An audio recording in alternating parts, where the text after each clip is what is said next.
What is happening? Welcome back to another video. Tranzite has sent me two parcels.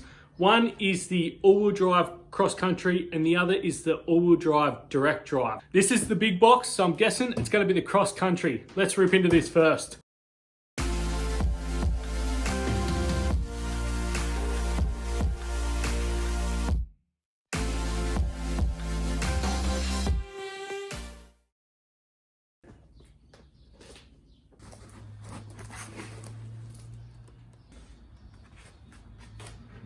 Look at that.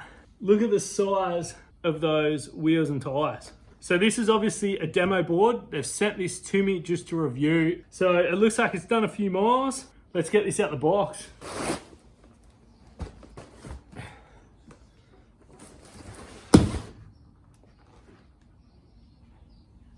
T2 charger.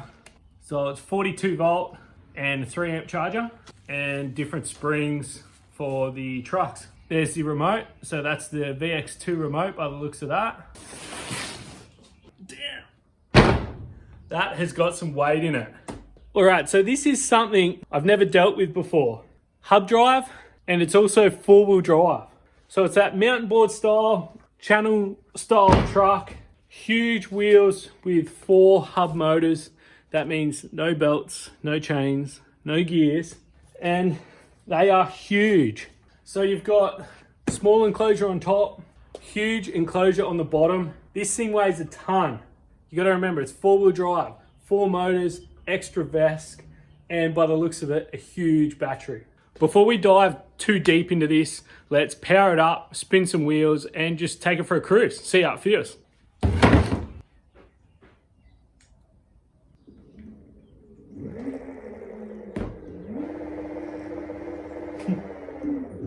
This is silent. This is the quietest mountain board I've ever come across. I've had chain drive, gear drive, and belt drive mountain boards, and they are all so loud. The remote is saying just shy of 50 kilometers an hour. So let's go for a cruise and see what it feels like.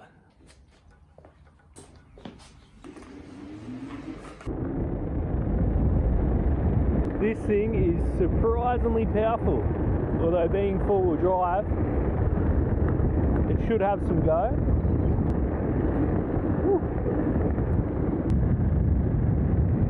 Alright, that's just creeping up on 45k an hour. Not pushing it too hard, just cruising into it. The trucks actually feel looser than I thought they were gonna. I might swap some springs out later and see how that feels. Let's shoot through this little field here. It's pretty windy, so I hope you can hear me all right. Oh, those big tyres just float over everything. And the 4-wheel drive makes it feel like it's got no drag. Whew. Yeah, nice, I like it.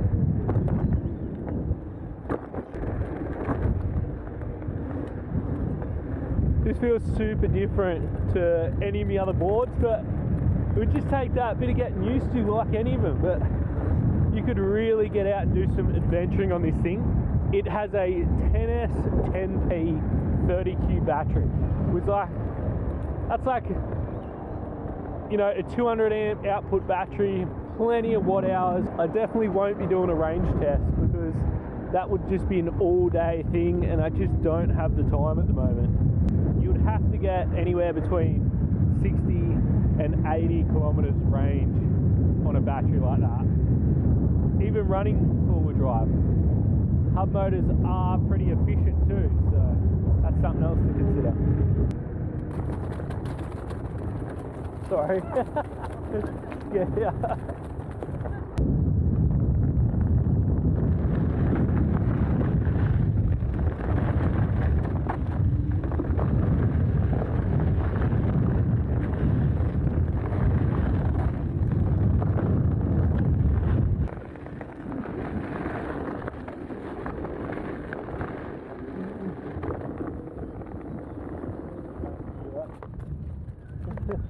I don't want to run over. Lipo?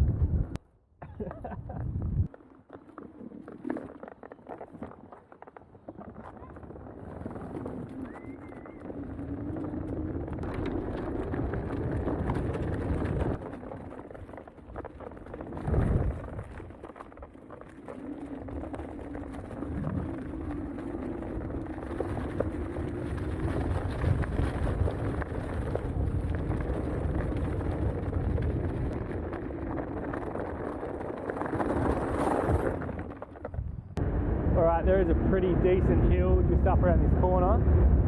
Let's do a bit of a hill climb and see how it goes. I reckon it's going to eat this hill up, no worries.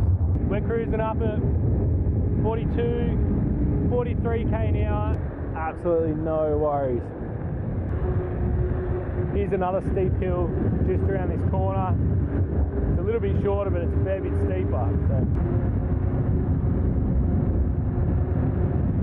Not even a drama. 50% throttle I reckon, and I'm still doing 38. No dramas at all. Even dropping off the edge of the park where there's that little bit of a lip, these big tyres just climb back up. Brakes are strong. Alright, we're almost back to the workshop. I've done almost 15k and the battery meter has hardly even dropped. What a beast this thing is. I didn't know what to expect. It surprised me in a lot of ways. It's quite powerful and it's quite maneuverable. With those springs in it, those trucks are pretty loose and you can turn very decent corners on them. It's a little bit too loose for me, I reckon, going anything over 45. What I'm gonna do is swap out a set of springs in it and take it over to port and take it on another gravel trail, and I might see if Brett's free and see what he thinks of it as well. So I'm just gonna chuck some heavier springs in the back of this board and leave the fronts how they are. Also, if you order this model, the top enclosure is actually empty. He had another box on top with an extra battery pack for even more range. So the enclosure on top, that is just to cover the holes in that and the mounts that he has for his other box. And because of the shape of it and these massive tires, you still get really good clearance.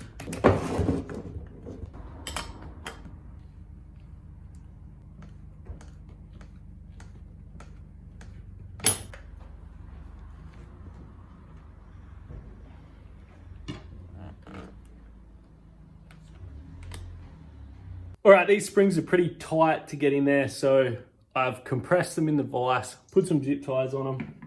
Hopefully I can get them in this way, easy enough. Yeah, I think this is gonna be the way to do it.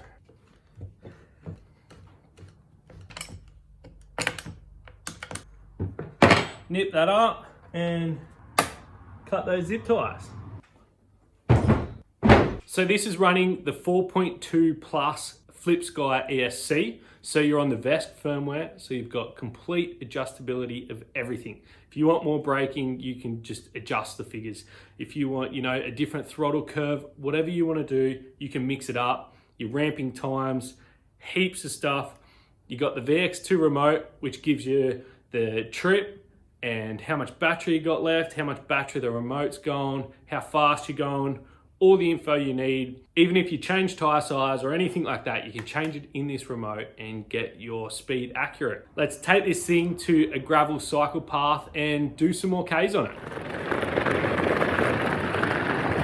You want to go?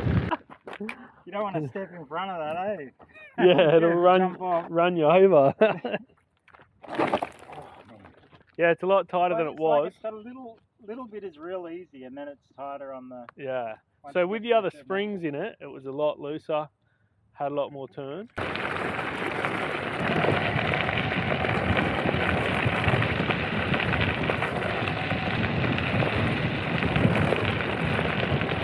Oh, it's so weird getting back on a Evolve.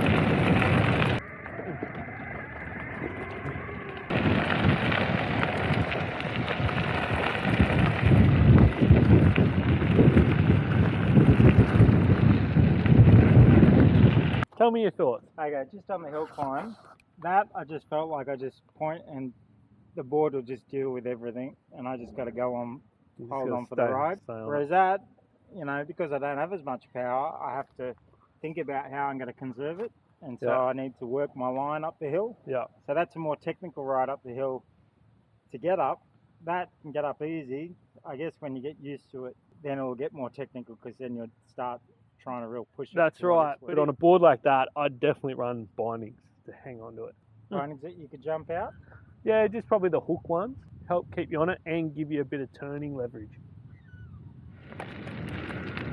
It's nice to have a different ride, different feel.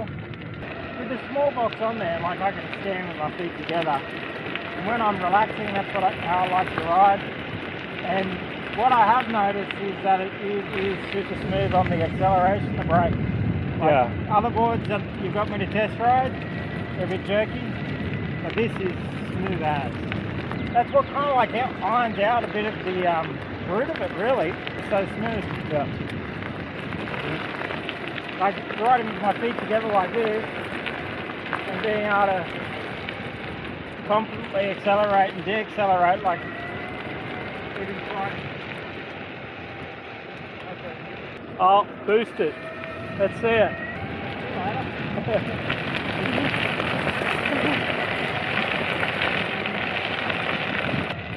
Oh, there you go. That thing is an absolute beast. I'm going to leave it there for now, and thank you guys so much again for watching, and a huge thanks to my members. I appreciate it so much, and yeah, we'll catch you on the next one. Cheers.